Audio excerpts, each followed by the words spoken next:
Clube FII Entrevista e hoje a gente vai falar sobre o ALZR11, o Alzirão da Massa, assim que todo mundo fala, um fundo que é bastante debatido, bastante conhecido, mais de 170 mil cotistas, então muitas pessoas investidas e interessadas em saber sobre, não só porque é um fundo que tem uma estratégia ali de alavancagem, que a gente vai falar bastante, sobre os dividendos ou sobre os ativos icônicos, né, ativos com contratos atípicos.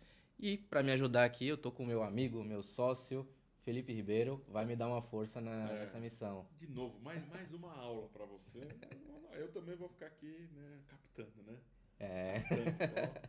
E você já sabe que o programa vai ser muito bom, então já se inscreve aqui no canal, ajuda a gente a tracionar e chegar essa informação a cada vez mais pessoas.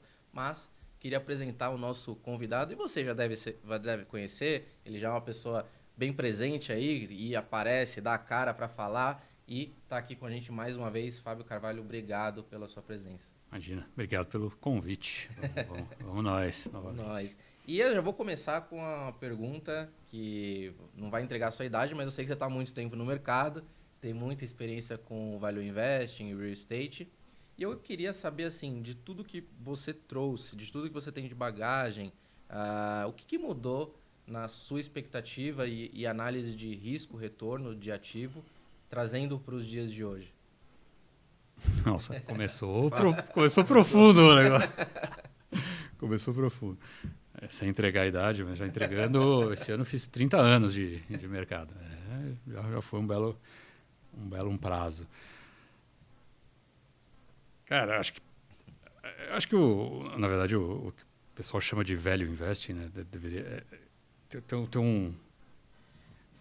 um problema de marketing, né, de branding, né, eu acho que na verdade tem uma frase lá, já que estamos falando disso, né, do ídolo dos value investors, dos seus Warren Buffett, Charlie Munger. Na verdade, a frase é do Charlie Munger, que era, né, faleceu recente, o sócio do Warren Buffett, que ele dizia que, obviamente em inglês, mas vamos traduzir aqui, ele dizia que todo investimento inteligente é value investing. Quando eu perguntava para ele o que é value investing, todo investimento inteligente é value investing. Então, mas também você não pode chamar disso de investimento inteligente, assumir que todo o resto, outros estilos e tal, são burros, né? Enfim, você não vai nessa linha.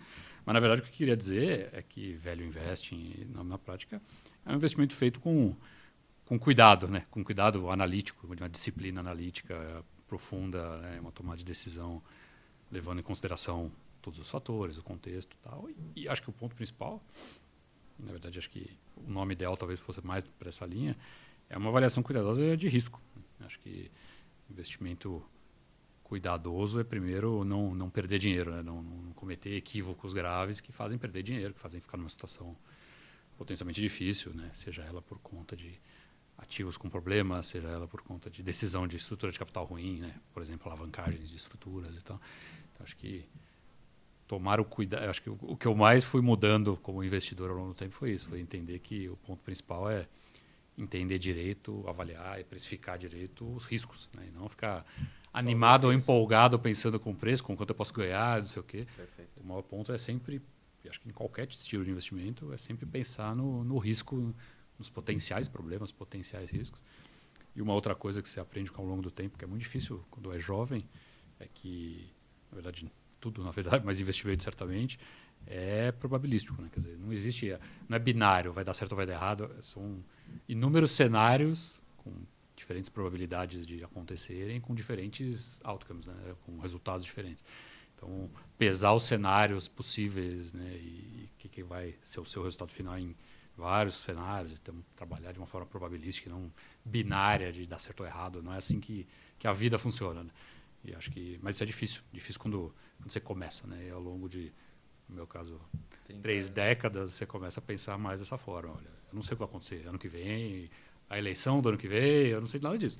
Mas diferentes cenários, o que acontece, né? Comigo, com o meu fundo, com uma empresa que eu estiver investindo, com um conjunto de pessoas da empresa, né, das equipes, enfim. Tudo que você está avaliando para tomar diferentes decisões, né? Uma questão de processo de tomar de decisão. Pensar aquilo de forma probabilística, acho que é um segredo importante aí nisso. Boa. Mas antes da gente continuar a nossa conversa aqui, vou fazer o nosso querido jabá para você fazer parte do Clube FI, desfrutar de todas as nossas análises, ferramentas que são ilimitadas para você comparar ativos, para você ver o retorno dos ativos. Também temos os fóruns para você acompanhar todas as discussões e, claro, o research para você saber quais são os fundos recomendados na nossa visão, os melhores fundos para 2026, para a sua vida, e você começar a investir hoje. Faça parte do Clube FI. E eu vou deixar o link fixado aqui no primeiro comentário desse vídeo para você vir fazer parte do clube. E já entrando nesse assunto da Alianza, de você, elas, na minha visão, né, a Alianza sempre teve uma pegada um pouco mais conservadora e um pouco mais técnica, assim. Então, não vai adquirindo ativos assim a qualquer custo. A gente está vendo muita coisa de troca de cotas. Eu não vou abordar isso agora, mas mais para frente. Mas assim, vai trocando, vai adquirindo talvez ativos ali muito diferentes do portfólio. E aí eu queria saber, porque vocês até agora não foram muito nessa linha, né? Não que isso possa acontecer e eu vou perguntar isso depois. Mas a pergunta é assim, nessa aquisição, o que seria não negociável para vocês, assim, em termos de, poxa, tem um deal que você fala, você deve pensar mais qual valor isso vai trazer, fazer o Value Invest, faz conta, vê se está barato, tem diligência prévia e tal, mas o que seriam os deal breakers ou no-go, né, de vocês lá dentro? Eu acho que alguns estão estabelecidos até em política de investimento mesmo, que no caso nosso é escrito na política, né, travado em regulamento mesmo, uma coisa bem, bem rígida.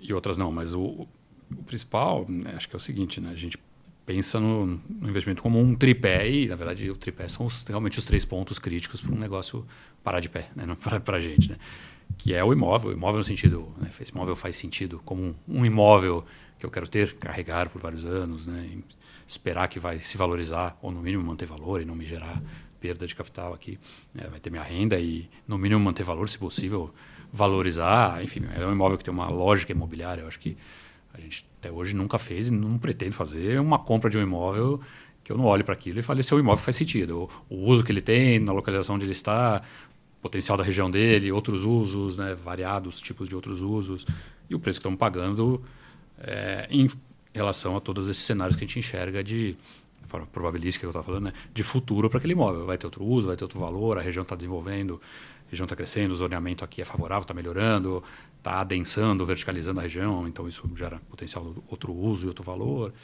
Enfim, as características do imóvel são para a gente super críticas. E aí, no nosso caso específico, né, que buscamos um fundo de renda recorrente perene e com pouco susto, vamos colocar assim, o inquilino, né, porque também eu quero, né, pelo menos por vários anos, ficar tranquilo com a renda que eu vou, né, receber daquele ativo, que é o foco principal, né? Do Alianza é um fundo de renda, eu quero pelo menos anos de tranquilidade com aquela renda ali. O próprio fundo exige isso, né, nos contratos atípicos, com pelo menos um prazo mínimo de vários anos, né, 5 anos, né, no caso, né, quando a gente compra e tal. Então, o inquilino e a amarração do contrato em si, porque também tudo isso, se você não tiver o contrato bem amarrado, né, e contrato bem amarrado é uma coisa importante e difícil no Brasil. No Brasil, os contratos são longos, extensos, tem que reger todos os assuntos, né, o direito, né, a estrutura, o arcabouço legal brasileiro exige contrato de 150 páginas para fazer uma transação relativamente simples.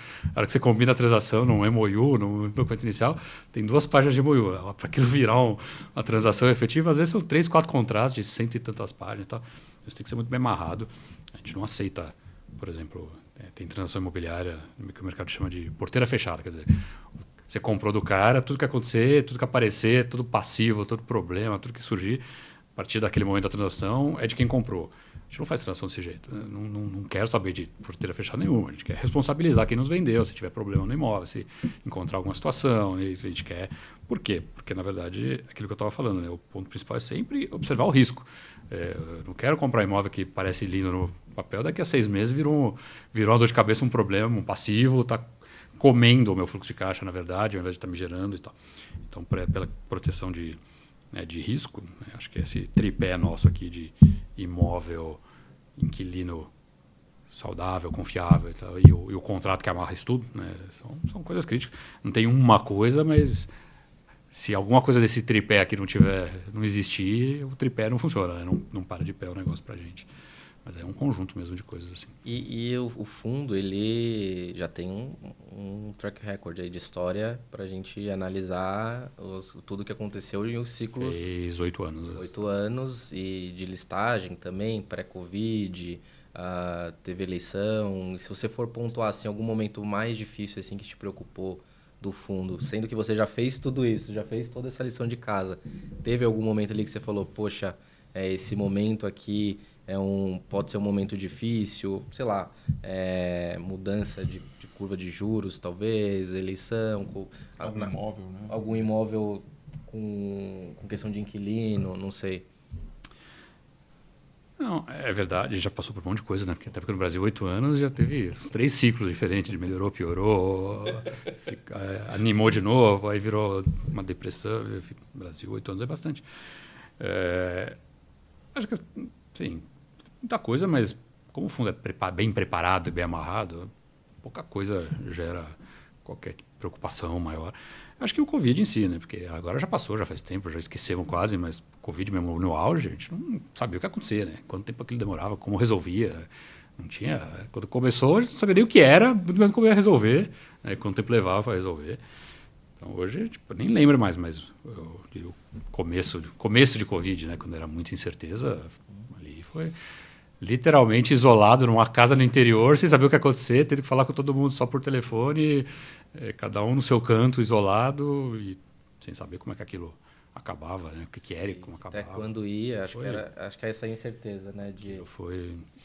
Poxa, e todo mês só piorava, né? Era um negócio que... Nos primeiros vários meses, foram vários meses, acho que, sei lá, nos primeiros 6 meses talvez, foi uma fasezinha complicada. Acho que aquilo foi um dos mais complicados que eu já vi. O mercado que a gente vê hoje, né? Redimensionou o pensamento das pessoas, a forma delas trabalharem. Teve gente que foi para o interior. Não, mudou. Teve gente que foi para o interior. Mudou o mercado de muita coisa. Mudou de forma definitiva, né? Do ponto de vista de volume de uso de escritório, volume de trabalho remoto, gente morando em outros lugares e trabalhando em companhias, a logística, uma aceleração muito forte do que a gente chama de economia digital, né? Que conjunto geral, tanto de uso de redes sociais, streamings, não sei o quê, quanto o comércio eletrônico e fazer tudo online, pedir tudo do Mercado Livre e similares. Tal. Isso já vinha rápido, mas teve uma aceleração enorme também naquela época. Então, teve um conjunto de mudanças, ou aceleração, pelo menos, de processos de mudança de hábitos que não reverte, né? Que aquilo acelerou ou fez acontecer e não vai voltar para trás, não, aparentemente. Foi interessante. Nesses 8 anos também, assim, porque o que eu estou me lembrando aqui, teve pelo menos umas 4 tentativas de taxação dos fundos. E como é que é a visão de vocês, o nível de impacto que isso pode causar? Vocês devem ter feito N estudos, né? Nesse período aí também, né? Essa acho que vai ser sempre assunto, né? Vai estar sempre no horizonte essa discussão, enquanto eventualmente não acontecer, ou depois que acontecer, também pode aumentar, mudar, enfim. Acho que esse assunto sempre vai existir, no nosso país, que é um país em que a questão carga tributária, fiscal, né, de governo é um baita de um assunto. Esse assunto acho que sempre vai existir. Me preocupa menos do que outras questões, porque no limite é algo que vai afetar todo mundo. Não vai ter um fundo que vai ficar de fora, o meu fundo vai ser afetado, e aí eu vou perder, né, competitividade, ou vou ter algum tipo de problema. Eu acho que é um negócio que afeta todo mundo, então, de alguma maneira... Eu gostaria que não acontecesse, mas se acontecer, não acho que é especialmente ruim para nós, né? Acho que, no limite, vai afetar todo mundo. O mercado se acomoda, eventualmente, em um outro patamar de valuation para ajustar yields líquidos e tal, mas é algo que acho que acaba se acomodando no longo prazo, acaba afetando relativamente menos do que uma coisa mais específica, né? Do fundo em si, né? Se houvesse algum problema com algum imóvel, com algum inquilino e tal, afetaria mais...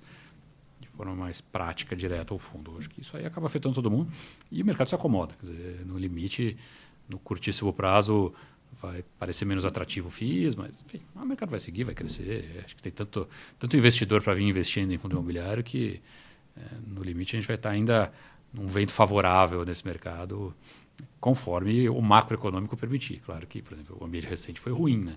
Mas, de novo, a gente vai ter esses altos e baixos, janelas melhores e piores, normal. Mas, assim, quando eu coloquei meu primeiro FII listado em B3, né, FII de renda listado em B3, havia 15 mil CPFs investindo em FIIs. 15 mil CPF investindo em FIIs. E isso faz 15 anos. Fez 15 anos agora. De lá para cá, 15 mil virou 3 milhões. Quase 3 milhões, né? Estamos hoje.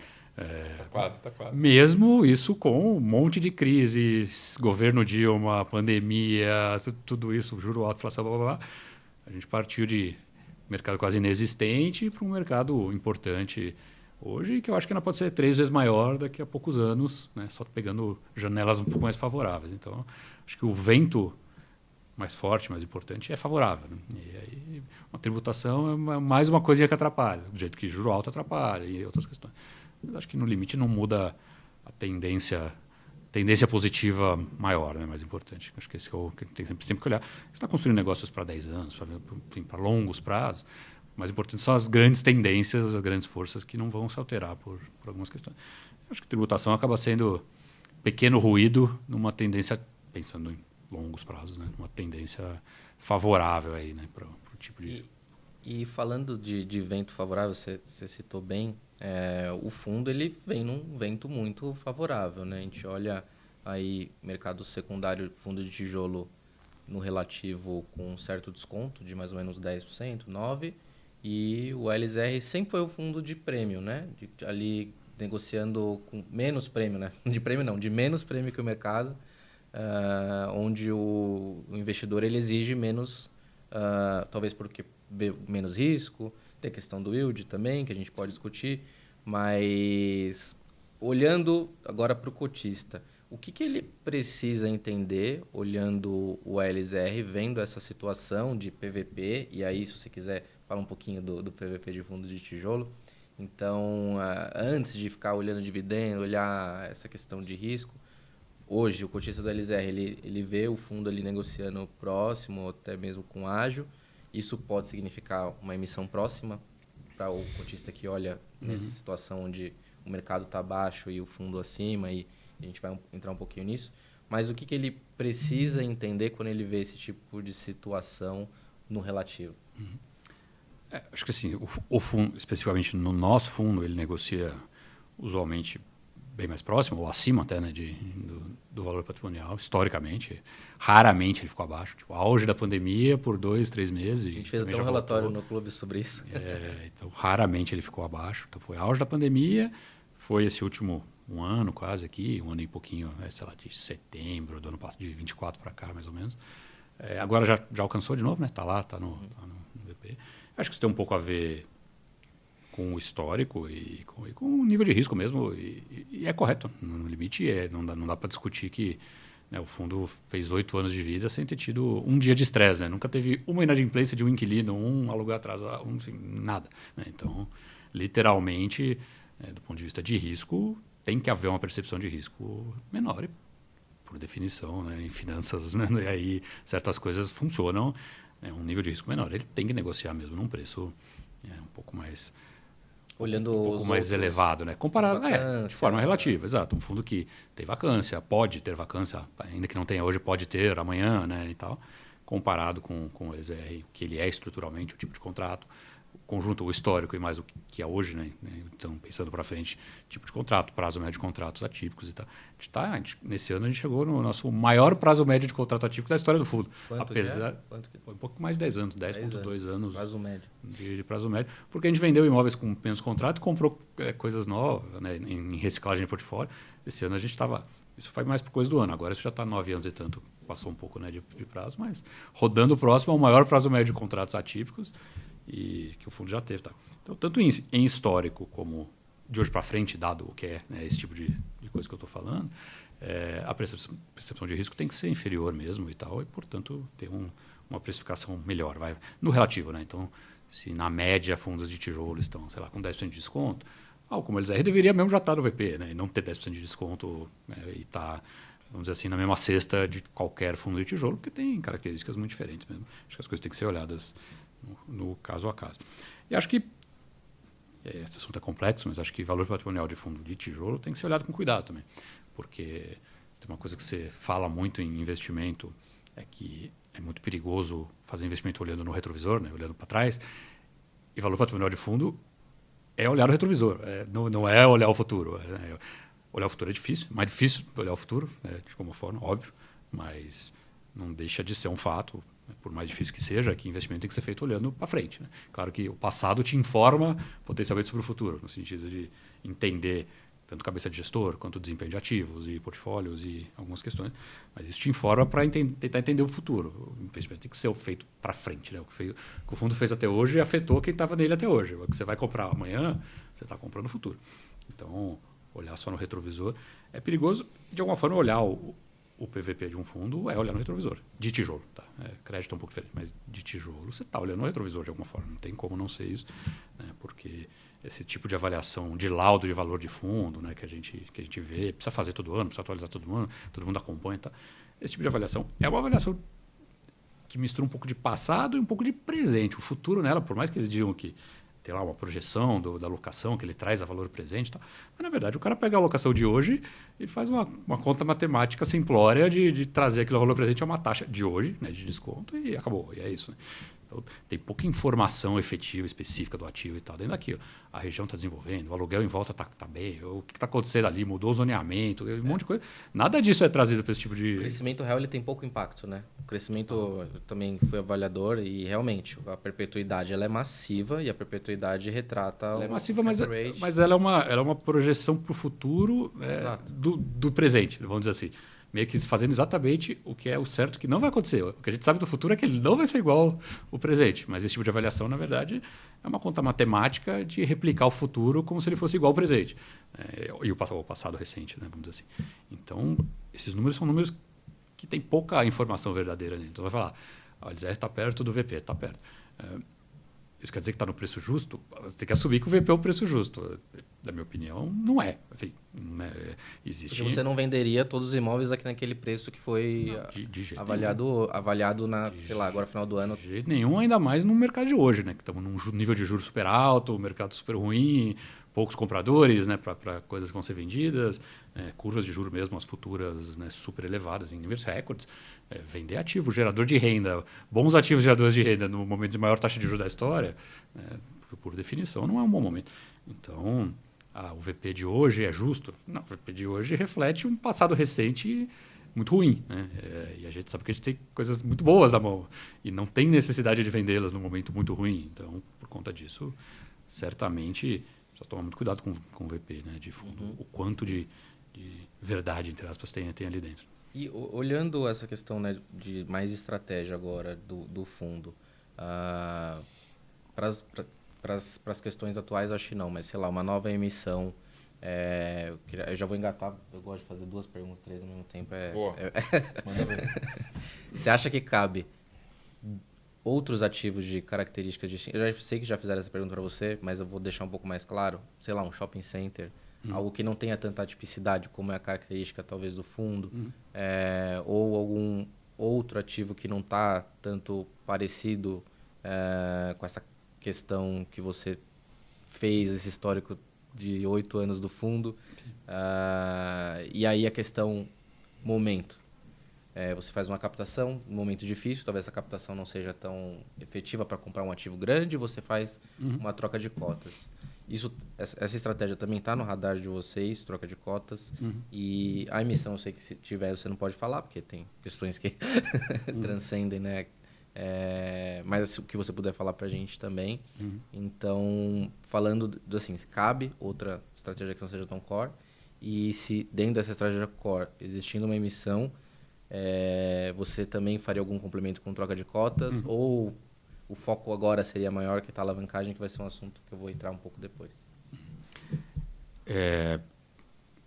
Sobre emissão, não dá para falar nada, tirando que a gente fez uma aprovação mês passado. Né? Então, a gente fez uma aprovação, mas é uma aprovação daquelas, como a gente costuma fazer, de uma emissão em até 12 meses da aprovação. Então, nossa cabeça é que num prazo de até 12 meses, mais ou menos, né, de agora, faria sentido. Né?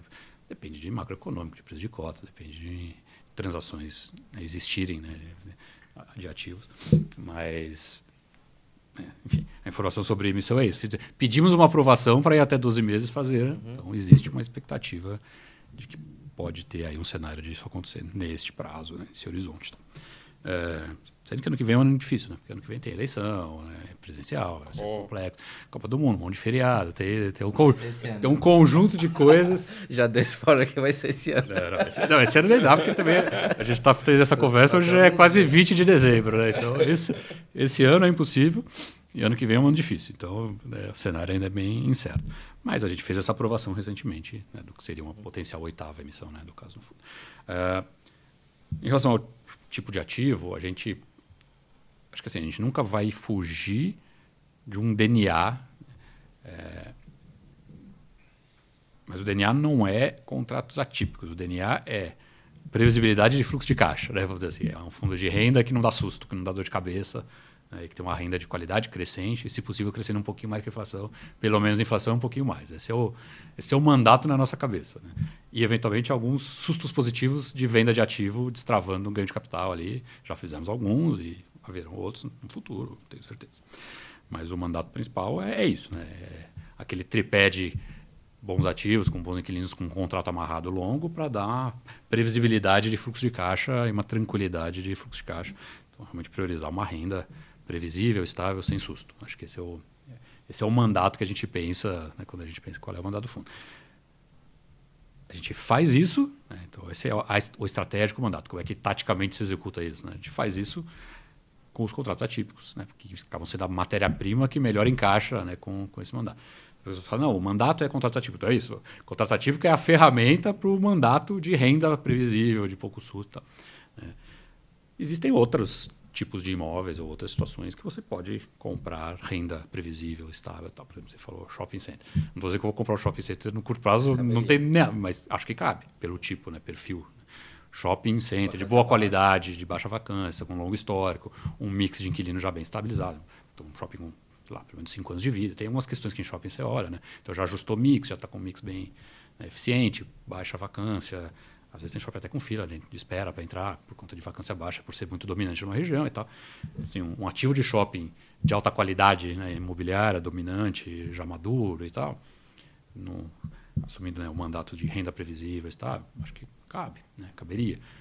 A mesma coisa vale, talvez, sei lá, no limite, para uma coisa de logística também assim, né, logística, né, condomínio de logística muito bem localizado, do tipo que também tem fila de espera e tal, super perto de São Paulo, localizações super, né, estratégicas de logística, que também eventualmente cabe. Dificilmente você vai ver grandes vacâncias num condomínio de logística aqui em Guarulhos, enfim, uma coisa. Então existe, potencialmente também pode caber. Você nunca vai ver, acho que literalmente nunca, né, enquanto eu estiver presente e vivo, o LZR comprar um imóvel vazio, vago, e dizer que era uma grande oportunidade, vou procurar um inquilino para ele e ver se conseguir. Isso não cabe num fundo cujo objetivo é preservar renda e crescer renda, né, com inflação, sem susto, sem dor de cabeça.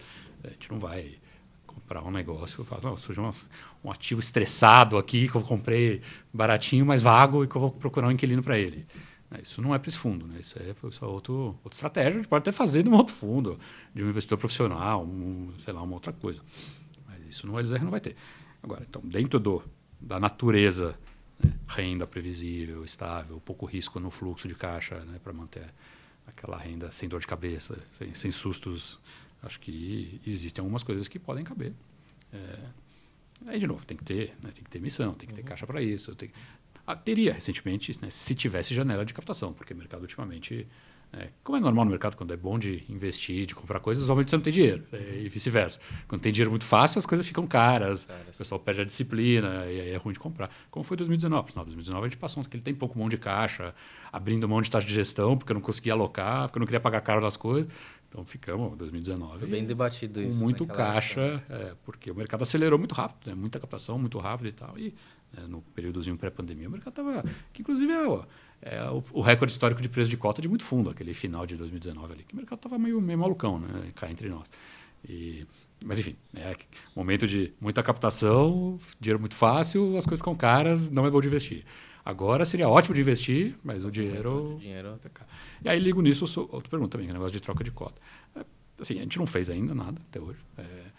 Teve situações e ofertas, quer dizer, né? Propostas, né? A gente oferecendo, conversa sobre esse tipo de coisa. Mas a gente adotou para isso, acho que uma política que que tem a ver com tudo que eu estava falando, um pouco de qualidade dos ativos, de previsibilidade, que é o seguinte, a gente não vai fazer, a gente faria, mas a gente não vai fazer em troca de cota algo que a gente não compraria se a gente tivesse o dinheiro na mão, entendeu? Então, não é porque o cara me ofereceu em troca de cota um ativo ruim, mas que como é troca de cota eu vou fazer. Isso não quero. Um ativo que eu compraria em dinheiro, se eu tivesse esse dinheiro, e que aceita fazer troca de cota, né, porque não precisa da liquidez, porque é tipo uma família que desenvolveu um ativo, e, enfim, tem um patrimônio, e pode trocar aquele ativo por cotas da LZR e ficar com elas, enfim, né, é possível, não é impossível. Mas acho que essa nossa regra de eu não faço o que eu não faria em dinheiro, né, em troca de cota, num mercado ruim como está hoje, até em termos de precificação,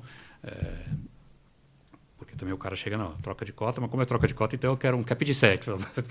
Amigo, no momento eu não vou comprar nada, né, que não seja um cap de muito mais do que isso, né, em termos de precificação, às vezes você trava um pouco também, porque não é porque é troca de cota que eu vou fazer num preço que eu não faria, né? Lá? Que nível de cap que você olha para fazer aquisição hoje? Cara, no mercado de hoje, vai para quase 10, assim, pelo menos de grandeza, dígitos, né? Pelo menos 2 dígitos. Que não é mole, né? Claro, tem, né, algumas coisas, eventualmente tem uma alavancagem boa, e isso melhora, isso não né, não tem regra quanto a isso, depende um pouco da situação específica. Mas não dá para fazer nada. Até outro dia comprar NTN estava quase 8, né? Se eu vou comprar NTN a quase 8, que eu vou fazer transação a 7, sei lá, né, de cap, né? A não ser que seja um imóvel. E tem outra coisa, né? Como a gente compra coisas com contrato, alugadas, né, travados, contratos longos e tal, normalmente os caps que a gente compra vão permanecer por um prazo longo, né? Tem o lado, né, as duas faces da moeda dos contratos atípicos e tal, né? Eu tenho uma previsibilidade, uma tranquilidade muito grande com aquela renda, mas eu também não posso esperar que aquela renda vai crescer. Não, o mercado vai melhorar e vai... Você tem um contrato atípico de 10 anos com uma empresa e isso vai ser cumprido pelos dois lados, né, do contrato. Não dá para você prever que 10 anos vai acontecer com então, quando a gente compra alguma coisa, não tem uma modelagem de que não, porque depois da eleição vai melhorar o mercado, o macroeconômico, aí vai subir. Não tem muito isso daí. A coisa para a gente é muito modelagem conservadora, vamos dizer assim, na renda, né? Então, no ambiente recente que a gente passou, ficou difícil de comprar coisa também, porque ficou difícil de achar preço. E essa nossa lógica de só fazer em cota o que a gente faria em dinheiro também limita bastante o tipo de transação, de ofertas, né, que a gente recebe. Eu posso aproveitar? Manda. Na sua fala a respeito da troca de cotas, você ali mencionou assim, se for uma família, né, que não precise de liquidez, né, assim, ou alguma coisa do tipo, um investidor que não precisa de liquidez. Estou dando dica, né, de cara que pode ligar para a gente. Isso. Mas porque, assim, essa questão da liquidez é importante porque senão geraria uma pressão de venda no fundo, é isso? Outros riscos que ele... Não, é um pouco isso, porque na verdade é um trade-off que é o seguinte, né? A gente não ter feito isso, de alguma maneira, contribui para a minha cota hoje já estar acima do VP e eu poder fazer uma emissão em breve. Uma emissão em dinheiro, uma emissão normal, entre aspas, né? Captar dinheiro novo e tal. Você faz um grande pacote de troca de cotas, independente se o ativo é bom, se o ativo é ruim, whatever, enfim, aí matematicamente você vai ter um volume de venda, né? Um overhang, né? Que a gente chama tecnicamente, significativo. Então, particularmente eu acho que quem fizer muita troca de cota num momento de mercado não muito bom, na hora que o mercado melhorar, vai demorar mais ou vai ter mais dificuldade para fazer emissões normais, vamos chamar assim, né? Em realmente captação nova, né? A gente não ter feito nos coloca adiante aí na janela melhora macroeconômica em termos de preço de cota, conseguir fazer uma emissão normal em dinheiro, né? Vamos dizer assim. E que se eu fizer uma emissão normal em dinheiro, eu tenho uma posição negocial para comprar ativos melhor, para comprar coisa que a gente realmente quer, que a gente realmente acha, né, de qualidade elevada e tal. É um certo trade-off. Então, a questão da família, que, por exemplo, não precisa vender e tal, tem um pouco a ver com esse pensamento de que eu sempre tenho um trade-off de eu vou trazer um novo ativo para dentro do fundo, mas potencialmente isso vai ter impacto no meu preço de cota e quando que eu vou fazer minha nova emissão, como é que eu vou ficar do ponto de vista no ciclo de recuperação macroeconômica em si. Assim, o mercado estando ok, é possível que vá haver uma 8ª emissão do LZR, pelo menos nesse universo de tempo aqui dos 12 meses, né, da aprovação que a gente fez. pode ter outros fundos que vão ter uma dificuldade nesse momento de melhora de mercado, de conseguir preço de cota para fazer uma captação efetiva. Né? Acho que então tem um pouco desse trade-off aí. E ainda mais olhando a próxima janela, que deve ser desafiadora também. Um dos assuntos que eu não posso deixar de fora, e é bem debatido ali no clube, é a questão que você citou, né? da alavancagem. Na sua visão, do que você tem hoje de alavancagem, se puder dizer o percentual, né, do que vocês consideram como alavancagem também, porque a gente cada um faz uma conta, mas que ponto que isso começa a ser prejudicial por LZR, por exemplo, né, comparando com o que está hoje, e parte da alavancagem é indexada ao IPCA, se não me engano, né? Toda, na verdade. Então, qual que é o spread médio que você tem quando você compara com o retorno real dos ativos? Hoje é 30%, mais ou menos, um pouquinho mais de 30%, 31%, enfim, por volta de 30% é o índice de alavancagem que a gente enxerga hoje em dia. Eu não acho que exista um índice específico absoluto. Eu acho que mais importante que quanto você tem percentualmente de alavancagem é o fluxo de caixa que isso, né, vai te gerar. Que basicamente quer dizer, né, como é que é o fluxo de amortização dessas alavancagens, né, e estão feitas em cima de que fluxo de receita. Quer dizer, porque, primeiro, se o fluxo de amortização for longo, tranquilo, amortização pequena, né, por muitos anos e tal, isso é um elemento, né, que é importante. Outra coisa é, que contrato é aquilo? Quer dizer, qual é o risco de fluxo de caixa do lado da sua receita? Porque você está servindo aquela alavancagem como uma receita que você está fazendo. Então, quanto de risco você tem envolvido no fluxo de caixa que você usa para pagar. Para mim, a alavancagem é uma discussão mais de fluxo de caixa do que de quantos % do PL não ela é. Né? Você pode ter um pequeno percentual de alavancagem, mas num negócio que tem um bullet que tem que ser pago daqui a 6 meses. E aí? Resolve? Não resolve, tem que fritar ativo barato, tem que fazer emissão com preço de cota sem sentido e tal. Para resolver...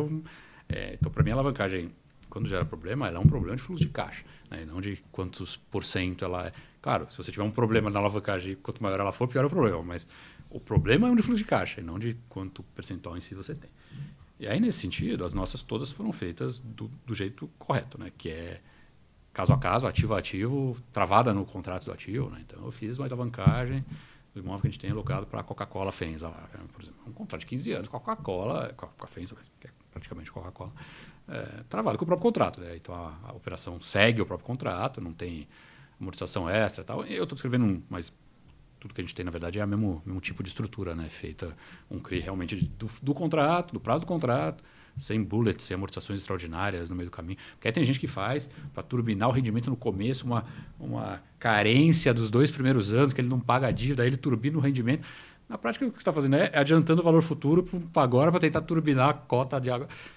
E aí você vai se arrebentar lá na frente, porque aí você vai ter bullet, aí você vai ter amortizações extraordinárias grandes, porque senão você não dá conta do fluxo de pagar essa dívida se você pegou uma carência longa no começo. E se a inflação acelerar muito aqui, então piorou mais ainda, porque aí o saldo daquela dívida dispara e a hora que ela começa a ter que amortizar, vai comprometer seu fluxo de caixa. Está apostando numa emissão futura para diluir essa alavancagem. Está potencialmente adiantando um valor futuro para cotistas de hoje, vamos dizer assim, que é o que você deveria tomar muito cuidado, essa lógica de, entre aspas, usar o futuro para afetar o presente. Aí você tem questões até, eu diria, éticas num veículo em que cotista entra e sai e tal. Né? Tudo que você, de alguma forma, está deslocando riscos ou valores, né, no tempo, num fundo que tem cotista que entra e sai, é algo discutível e complexo.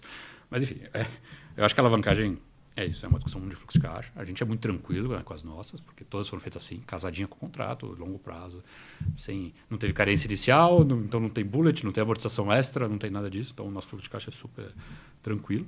Né? E são casados com contratos de muito pouco risco, né? Com grandes empresas, né? Contratos ativos com empresas enormes, né? Super sólidas, super tranquilas. Então, a gente não vê nenhum tipo de problema. E aí o que você perguntou do spread, que acho que é um ponto crítico também, porque só se faz isso, ainda que bem feito, se estiver gerando valor, né, na prática. É caso a caso, porque foram feitos em momentos diferentes. Então, a gente tem a alavancagem no SR feita a IPCA mais 5, que é baixíssimo, né? Hoje em dia é ridículo, hoje em dia falar que você faz uma coisa IPCA mais 5 num mundo de NTN a 7,5, né? Enfim, parece que não tem nem lógica, mas é uma coisa de outro momento, né? Então, um momento de mercado de juros mais baixo, a gente fez a operação a IPCA mais 5. Está lá no fundo, está lá, está vivo. Isso está gerando um valor enorme, obviamente, né? Ter isso ali rodando dentro do fundo. Isso foi feito, na verdade, numa aquisição que tinha sido feita a cap de 7,5. Né? Hoje eu não faço compra a cap de 7,5, mas também não alavanco a IPCA mais 5 de jeito nenhum. Né? Não existe essa operação. Então, eu acho que isso é muito feito no momento a momento, caso a caso, porque elas realmente são feitas travadas naquela aquisição daquele contrato, aquele ativo e tal. E aí a gente fez no começo desse ano um IPCA mais 7,75, né? Outro nível. Mas por outro lado, no momento de juro atual, o 7,75 também está bom, né? Também está gerando valor. Fizemos porque era um contrato de mercado livre, um puta no inquilino. Todo mundo queria um contrato longo, atípico de mercado livre, né? Como lastro de uma operação de crédito. Então fizemos um 7,75, que na época era praticamente a NTN mais nada, né? Era de prêmio. Então, em termos de spread e de o que a gente faz com o capital hoje e tal, vale a pena criar valor. É muito caso a caso. Cada momento que você ou emite uma nova dívida ou pré-paga, se for o caso, alguma dívida e tal, tem que ser uma avaliação de momento. Né? Então, sempre que a gente fez eram operações que geravam valor, né? Que tinha um significativo spread entre o que eu estava tomando de crédito e o que era a geração de caixa do ativo em si. E um tema também que eu acho que é pouco compreendido, eu queria que você fizesse esse educacional também, é a questão do earn-out, né? Por que vocês optam por essas estruturas e como que isso realmente pode proteger o cotista quando você está avaliando uma aquisição e você monta uma operação com esse tipo de prêmio a ver pelo desempenho do imóvel, do ativo durante aquele período? Tem duas questões. Né? Uma isso é uma operação financeira, no sentido, vou remunerar melhor o meu capital, tendo renda plena de um imóvel que eu ainda não paguei, eu paguei parcial, né, vamos dizer assim, já tenho renda plena, quer dizer, então estou remunerando melhor o meu capital alocado naquele ativo. E um conjunto desse tipo de coisa ajuda a crescer, por exemplo, crescer rendimento por cota acima de inflação, por exemplo, em boa parte vem, né, desse tipo de operação que faz uma remuneração do capital superior à média, vamos colocar assim, né? Cada vez mais difícil quanto maior fica o fundo, né? Porque quando você tem um fundo com 2, 3 ativos, cada coisa tem um impacto grande. Quando você tem um fundo com 24 ativos, cada nova operação impacta menos, mas por outro lado, do ponto de vista de risco também, você está muito mais bem diversificado. Mas, então tem uma questão de remuneração de capital alocado mesmo, esse é o primeiro ponto. E tem uma questão estrutural que é de proteção de problema mesmo, né? Quer dizer, você vai, quase todo imóvel, quando você vai comprar, tem coisa para resolver. O ABITS não saiu ainda. O AVCB de corpo de bombeiro está com alguma questão, porque o cara mudou o layout do imóvel, então vai ter que derrubar a parede para ajustar, para sair AVCB de bombeiro, porque tem obra para ser feita. Tá. Eu não quero fazer isso, né? Porque é um pouco daquela nossa cabeça também de proteção de fluxo de caixa nosso. Se eu compro um imóvel por 100, me dando 10 de renda, né? Whatever, né? Cap de 10, quer dizer, só que o imóvel que eu paguei 100, na verdade, depois eu vou ter que botar mais 20 reais, sei lá, o que for, dinheiros, né, nele, de obra, de problema para resolver, de uma briga que tem, no ABITS que não saiu, não sei o quê. Na verdade, o resultado vai ser pior. E o pessoal não enxerga muito isso. E quando o pessoal divulga fato relevante de compra de ativo, ninguém fala das coisas ruins. Né? Ninguém só fala do cenário cor-de-rosa, se tudo der certo, se o rendimento que vai crescer, que eu espero que vai crescer, realmente aconteça, se não tem problema nenhum, se não sou eu que tenho que pagar problema que tem no imóvel de IPTU atrasado, sei lá do que. Nunca tem isso dos fatos relevantes das compras, né? Esse tipo de cenário. Mas esse tipo de estrutura permite você se proteger de forma mais efetiva desse tipo de questão. Eu estou comprando esse imóvel, tem 3 anos de IPTU atrasado aqui, precisa ser pago. Quem vai pagar? Quem está me vendendo. Tá bom, mas como é que você garante que quem está te vendendo vai pagar, né, se você não tem nenhum tipo de ferramenta de retenção, de corte? E tem isso, é imposto atrasado, a remediação ambiental que muitas vezes tem que fazer, a gente sempre empurra para o vendedor fazer, que é um negócio importante no Brasil. Ajustes em imóvel, que muitas vezes precisa ser feito. O imóvel está alocado, um contrato atípico para uma empresa. Tá bom, mas quem está me vendendo, às vezes, na empresa, é um cara que desenvolveu aquele imóvel e tal. E o inquilino está pedindo para ele, tinha que ter feito um investimento em alguma coisa, está com um problema, a drenagem de água do muro, de arrimo, não sei. Enfim, imóvel tem, né? Ainda mais imóveis grandes e tal. Tem coisa, né? Tem coisinha para ajustar. Mas você mora numa casa, toda hora você já tem problema de tá entrando água por aqui, tá não sei o que ali, tá trincando a parede. Nem falo. Imóvel tem problema, exato. Só que eu quero, quando eu compro um fluxo de caixa X, eu quero fazer aquele fluxo de forma plena, né, que é o que eu modelei, sem ter que ser afetado por esse monte de coisa. Então, ter esse tipo de estrutura permite ter ferramenta real, né, mais efetiva de proteção desse tipo de situação. Né? Boa. E um dos ativos cores aí do fundo é a questão da estratégia de investimento em data center, que eu acho muito interessante, mas ainda tem muito receio por parte de alguns investidores. E aí, na sua visão, onde que está o maior risco, né, dessa tipologia? Se é tecnologia, se é locatário, o CAPEX necessário, se é a sustentabilidade, né, desse modelo de negócio, que eu acho que só tende a crescer por advento da IA, mas qual que é o ponto aí dessa classe? Eu acho que o grande ponto é desconhecimento mesmo. Né? Não acho que exista ponto. Eu, particularmente, é das coisas que eu mais gosto e acho que são das melhores matérias-primas para o perfil da LZR, que geram contratos super longos, com empresas super sólidas e crescentes e, né, expandindo, que não querem sair do lugar de nenhum. Usualmente os caras ficam muitas décadas nos ativos, né, e não saem de maneira alguma. Os primeiros data centers criados em 1980 e nada, assim... Tem uma região ao sul de Washington, D.C., né? Washington, capital dos Estados Unidos, que chama Ashburn. Né? Já é Virgínia, atravessando o rio, mas por ser próximo de Washington, era uma região industrial logística, né, antiga. E o pessoal, nos anos 80, começou a converter eles em data centers. Né? Os primeiros data centers são dali. Tem histórias de que, em certos momentos do tempo, 1/3 da internet do mundo passava ali. Né? Do mundo, não nos Estados Unidos. Só num grande bloco, ali, um cluster que eles chamam de data centers nesse lugar. Mas o que eu ia falar, o ponto principal é o seguinte: os primeiros data centers lá são estimados em 1980 um pouquinho, né, e eram para servir Departamento de Defesa americano, né, a parte Pentágono, muita coisa ligada ao governo americano e tal. Estes primeiros, de 1980 e nada, né, que agora estão com já mais de 40 anos, 40 e tantos anos, seguem lá com o mesmo dono, o mesmo usuário, e só expandiram, cresceram um pouco e tal, mas seguem lá. Todos eles. Né, assim, a região virou um cluster, expandiu, mais galpões foram convertidos em data center, foi expandindo o cluster cada vez mais. Tem uma capacidade gigantesca hoje em dia nessa região, mas os primeiros lá de trás seguem lá e os caras seguiram e operando e tal. Então é um tipo de ativo que usualmente, essa palavra não existe em português, mas tem o stickness, né, que é o quão grudento, sei lá, é um ativo para o inquilino, né, que o usa. E data center é o grau, né, é considerado o maior grau que tem disso, porque o cara não sai de lá de jeito nenhum. Então o pessoal está disposto a assinar contratos super longos, não quer sair do ativo de jeito nenhum. São grandes empresas, ótimos créditos, né, ótimas qualidades de companhias que estão usando esses ativos. E por conta disso tudo acaba gerando para um fundo como a LZR, né, de novo, tudo tem o seu perfil. Mas para o que é, né, na nossa cabeça, o foco de LZR, o objetivo do fundo, acaba gerando uma matéria-prima muito boa, porque o que eu quero é isso. Contratos de muito longo prazo, com grandes empresas que não vão crescer daquele imóvel nunca, e que vão ficar saudáveis, como empresas e setores e tal.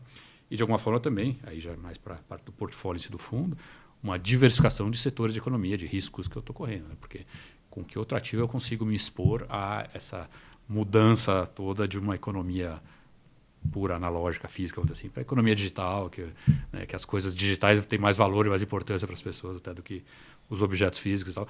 Tudo que tem de mudanças nos últimos tempos do mundo que só aceleram, né? Uma forma de nos expor a elas é isso. Ou também fazer ativo para o Mercado Livre. Então, por exemplo, se você parar para olhar, o que eu fiz de logística? Eu fiz logística, alimentos e comércio eletrônico. Né? Por quê? Tem uma razão também. Né? Qual a qualidade de crédito e a minha expectativa de saúde desse cara no futuro? Então, tem uma amarração por trás das coisas lá. A gente não dá ponto sem nó. Né? A gente não compra um ativo porque mandaram um e-mail para a gente lá e eu comprei. Tudo tem, né, certos setores que a gente prefere, fazer uma exposição a diferentes, né, setores da economia do ponto de vista, né, de vetores de risco diferentes, porque um fundo que é híbrido, né, para seguir sendo híbrido em termos de tipo de ativo, tem que aproveitar disso para fazer uma diversificação de fatores de risco verdadeira. Né? Já que eu posso comprar ativos diferentes, com ativos diferentes eu consigo me expor a setores de economia diferentes. Né? Então eu tenho renda urbana saúde, renda urbana educação, premium, eu tenho data center, eu tenho logística, mas a minha logística é para o Mercado Livre, ou alimentos, enfim, alguns setores que a gente prefere. Mas, então essa característica do fundo acaba nos levando a coisas como o data center, que me permite uma exposição, por exemplo, né, às grandes empresas de tecnologia, né, globais, que não tem muito outro jeito de se expor. Né? E você vai sempre ter essa diversificação dentro da carteira, porque um boato recorrente é questão de tentar separar data center num fundo único para você tracionar essa estratégia de forma mais significante, né, e mais concentrada. Vocês olham essa, porque para mim é uma questão de movimento contrário do mercado que está mais de união de fundos. Como vocês já têm um fundo híbrido, eu não sei se caberia, mas é algo que é justamente questionado se vocês poderiam trazer mais data centers e fazer algum spin-off desses ativos para um fundo só de data center e a gente ter, sei lá, o primeiro fundo imobiliário só de data center. Isso, de alguma forma, é parte de um plano, sim, para data center, né? A gente não vai ter fundos temáticos, né? A gente não vai ter uma aliança log, uma aliança malls, uma aliança não sei o quê. Isso não vai acontecer. A gente vai ter, né, no LZR um grande fundo de tijolo, de renda, né, que vai ser o nosso produto e fazer ele ter mais tamanho, mais portfólio, mais liquidez, enfim, cada vez uma cota mais valiosa e tal. No geral, mas data center é um troço especial. Eu acho que data center é algo que merece, vamos dizer assim, um veículo separado, porque são ativos muito especiais, muito diferentes. Então, eu acho que deve existir e não é pequeno, grupo de gente que teria interesse em investir direto nele, mas não tem LZR ou não quer ter LZR e está tudo bem, porque, né, tem um monte de fundo para um monte de perfil diferente. Mas acho que o fundo de data center separado, por ser uma coisa muito específica, muito diferenciada, eu acho que ele tem mérito, né? Tem importância. A gente tem esse interesse. Só que a gente só vai fazer isso se tiver um bom momento de mercado, quando essa exposição da data center nossa estiver grande o suficiente para que esse fundo tenha um patrimônio grande, para poder ter liquidez, para poder ter um produto que faça sentido, que funcione e tal. Porque fundos pequenos não perdem liquidez, aí a cota negocia com desconto, aí ficou pior, aí é melhor não fazer. Enquanto ele não tiver um tamanho grande o suficiente, né, para que possa ser um fundo independente, mas bom, né, com tamanho, com liquidez, com cota bem precificada e tal, a gente não vai fazer.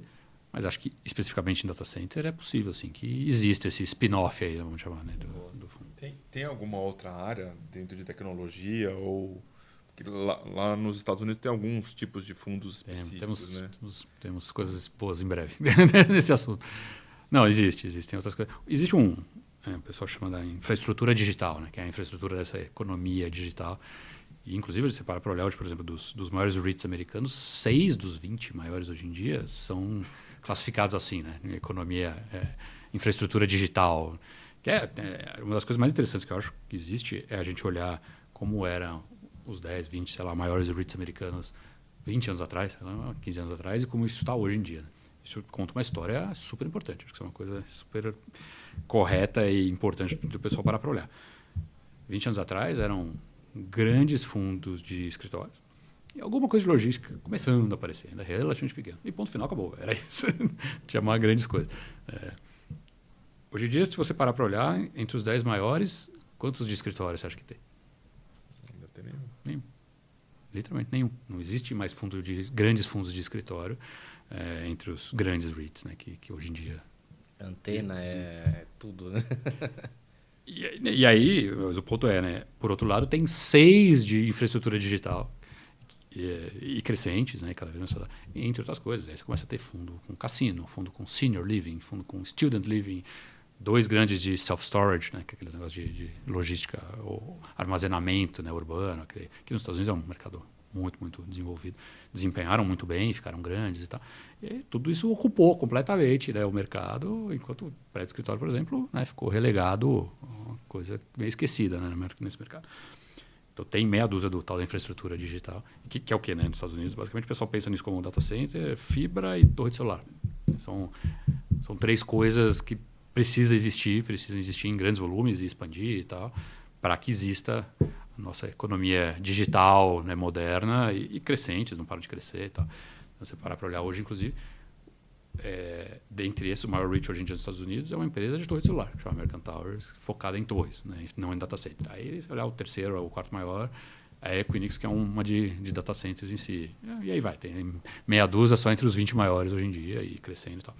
Então, esse mundo que a gente chama de infraestrutura digital é uma coisa que a gente já tem data center, mas segue olhando, segue animado com outras aí. Esse negócio é um negócio muito interessante. tem coisas aí legais para fazer também. E vai seguir acontecendo. E no Brasil é super importante. O Brasil é um país de grande população, de grande área, uma população muito digital. O pessoal gosta muito, né, dos seus celulares, das suas redes sociais, dos seus streamings, de seu comércio eletrônico, fazer tudo online, ficar online o tempo inteiro. O volume de dados, de uso de dados no Brasil, quando você olha pesquisas mundiais, é um negócio enorme. Assim, pouca coisa se compara ao que o brasileiro fica, o tempo que o brasileiro fica online nos seus celulares, o tempo que... a quantidade de coisas que o brasileiro compra em comércio eletrônico, todos os números são impressionantes. E você não vê isso regredindo, né? Não consigo imaginar o que pode acontecer, que essa tendência regride, a gente vai parar de usar o celular, usar a rede social, o streaming, né, na TV, não sei o que, tudo isso são tendências que eu não vejo muito como reverter, então é bom ficar ligado para aproveitar delas. Né? A gente está caminhando para o final, mas ainda tenho mais umas 55 perguntas. Mas eu tenho que escolher a briga. Escolhe aí. Tranquilo, faz o rapid fire. Fazer um bate-bola rápido, para ver se eu consigo fazer umas 10 na sequência. Então, Fábio, eu queria abordar mais uma vez, duas perguntas na sequência, que é a questão assim, a estratégia principal que está atuante de contratos atípicos dentro do fundo, mas a gente sabe que o contrato atípico, uma hora, ele chega no fim. E você tem casos aí de contratos que podem estar chegando mais próximo do final do contrato, em regiões, sei lá, Rio de Janeiro. E a tendência é renovar, converter em típico, reciclar ativo. E o que... Vou fazer uma outra pergunta na sequência, porque eu quero as duas respostas. O que faz perder espaço, né? O que faz perder espaço, um ativo perder espaço dentro da carteira do LZR, sendo que a gente já falou sobre todo esse processo de investimento, só que às vezes aquela tese pode perder espaço por N questões. Eu acho que contrato que chega ao fim de prazo, acho que não tem tendência, depende muito do caso a caso, porque depende da região, outros usos que o imóvel tem, como é que o inquilino em si está, né, em relação ao uso dele daquele imóvel, quer renovar, né, se quer renovar, que tipo de preço. Então, acho que não existe uma tendência de contrato que chega no fim, o que acontece. Acho que é caso a caso mesmo, tem que ser, não tem outro jeito. Né? Tanto na avaliação de compra de um imóvel, teve que ser caso a caso, né? Teve que olhar o negócio específico, você vai discutir uma renovação. No limite, uma renovação, um pouco daquela discussão, né? Recomendação de compra de ações, tem que comprar, vender e manter. O que é manter? Não existe uma decisão manter. Manter é comprar também. Quer dizer, se eu vou ficar com isso, ainda mais se estiver tratando, não é muito por caso de imóvel, mas de coisa que tem alguma liquidez, não tem que manter. Mas no limite, o que eu quero dizer é o seguinte, né? Do mesmo jeito que você analisa todo o contexto para comprar um imóvel, em termos de valor, da região, zoneamento, a região está melhorando, está crescendo, tem usos diferentes, uma discussão de renovação, de alguma forma, eu encarrego os mesmos elementos. Se eu não renovar e for vender esse negócio, eu vendo como, para quem, para que tipo de comprador, para que tipo de uso, ou se eu ficar com ele vago, eu alugo para que tipo de uso, né, e aí com que tipo de valor e tal. Então, cada decisão dessa, eu acho que é quase se fosse uma decisão também de compra, de investimento e tal, né? Não tem muito manter, né? Ou eu compro ou eu vendo, quer dizer, se eu não quero ter isso na mão, eu vou vender, eu vou arrumar um outro uso, um outro tipo de usuário, vamos dizer, que valorize melhor aquilo, e aí vender, buscando algum ganho na venda e tal. Ou eu vou manter, que na minha visão é quase como comprar. Eu vou continuar carregando aquilo por X tempo, que eu poderia optar por não fazer e tal. Mas, de novo, acho que é uma decisão, não tem muito tendência geral de como se trata a renovação de contrato, na minha cabeça. É meio que caso a caso mesmo. Enquanto o ativo perder, assim, a gente não pretende gerir o fundo fazendo a alocação de portfólio ser muito ativa, no sentido, eu não vou falar agora eu não quero ter logística, então vou reduzir a logística. Porque no final, a gente pensa nas alocações como coisas muito estruturais de muito longo prazo. Né? Quer dizer, e os ativos são muito líquidos, né, do que a gente trata. Então não é que eu posso, com um fundo de ações que fala eu quero mais do setor de bancos na minha carteira, sei lá, fundo que tratam com ativos que têm liquidez. Né? Nosso ativo não tem liquidez, então tem que tomar muito cuidado com todos os movimentos, seja compras, que você não vai poder mudar de ideia amanhã de uma compra, seja desse tipo de questão de tamanho de alocação por portfólio. A gente tende a ter um portfólio de forma relativamente equilibrada entre diferentes classes de ativos, realmente usando o híbrido, né, do mandato para essa diversificação de fatores de risco que a gente quer ter. A gente não deve falar, não, agora eu vou reduzir muito isso. O que a gente tem o fundo começou só com dois ativos, portanto, duas classes de ativos. E gradualmente, conforme foi crescendo, a gente foi podendo ter um portfólio mais diversificado, a gente foi conseguindo fazer essa diversificação, né, dentre ativos e fatores de risco que a gente queria. Então, a gente tende a manter. Vai falar, vai ter um dia que vai ter 90% do fundo em data center? Não vai. Vai ter um dia que vai ter 90% de logística? Não vai. E a resposta é não para qualquer coisa nessa linha de ter 80%, 90% de uma coisa só. Então, uma coisa em termos de tipo de ativo. Né? Idealmente, a gente vai ter uma razoável equilíbrio dentro do possível de um ativo ilíquido, né, que você não pode ficar... E um ativo líquido que você não vende parcialmente, né, não vende pedaço e tal. Então, dentro do possível, a gente vai ter uma diversificação, um equilíbrio de exposição a diferentes classes de ativos de propósito mesmo. Boa. A gente está caminhando para o final do nosso programa. Queria que você deixasse um recado aí final para o investidor do LZR, suas considerações finais e também como que o cotista pode encontrar vocês, né? Porque o cotista tem dúvida, né? Sempre. Sempre tem dúvida. Então, como que ele encontra vocês? E cotistas novos também, enfim, que vão chegando. A gente esse ano... Vai bater os 200 mil, será? No ano que vem? Ano que vem, com certeza. Esse ano está com 180 hoje, mais ou menos. Chegando a 180 mil, então... ano que vem, chegar em 200, acho que é super provável. Acho que nos deixa feliz. Então, devemos chegar também a 3 milhões de investidores ano que vem. Sim, isso, sem dúvida. Exato. Então, são coisas boas para o mercado, mas também significa que sempre tem dúvida, sempre tem pergunta. Dúvida nova. Mas acho que mensagens, a gente já passou muitas boas mensagens hoje, acho que, no geral, esse tipo de coisa é a mensagem, né? Quer dizer... Trabalha a mensagem. O pessoal tem que... A mensagem é tudo que a gente conversou hoje. É importante o pessoal entender isso, né? Qual é a cabeça, qual é o objetivo. Porque... Como quase tudo na vida, as coisas não são binárias, preto ou branco, né? Tem nuances e tem fundo que é certo para um perfil de investidor e não é para outro, enfim. E tudo bem, mas acho que o ponto importante é entender isso, né? Entender qual é o perfil, qual é a cabeça. Pode ser ou não para o perfil desse investidor ou daquele, mas qual é a cabeça, como as atitudes vão ser tomadas e tal. E acho que isso é o ponto crítico. Então, acho que a mensagem é tudo que a gente já falou hoje. E como, né, questão, canal de dúvida e tal, o pessoal entra em contato com a gente por e-mail mesmo. Tem um e-mail, né, tem e-mails no nosso site, né, enfim, de RI, de relação com o investidor e tal. A gente é super focado, atende, acho que super bem, né, se esforça para atender super bem, para passar informação, responder tudo e todos aí, né, dentro do possível. Até grupos de WhatsApp, e-mails, e tudo que é canal de comunicação que existe, a gente tenta usar aí com frequência e responder rápido. Perfeito. Ribeiro, obrigado. Fábio, obrigadão. Mais uma aula, né? Mais uma aula. E aí, assim, só lembrando você, né? Tá assistindo? De cada 10 que assistem, 8 não estão inscritos. É então, isso mesmo? Será que é isso mesmo? Vamos lá, se inscreve aí, deixa o like. Fábio, obrigado pela aula. Imagina. Obrigadão pela sua presença. Lembre-se também que para te ajudar a escolher os melhores fundos, veja se o LZR está nas nossas recomendações também. Temos relatório específico, inclusive acho que ainda está de graça, o relatório da análise completa do LZR que nós fizemos no Clube FI para você baixar de graça, conhecer nosso nível de análise. E obrigado pela sua presença e até o próximo Clube FI Entrevista. Um grande abraço. Tchau, tchau.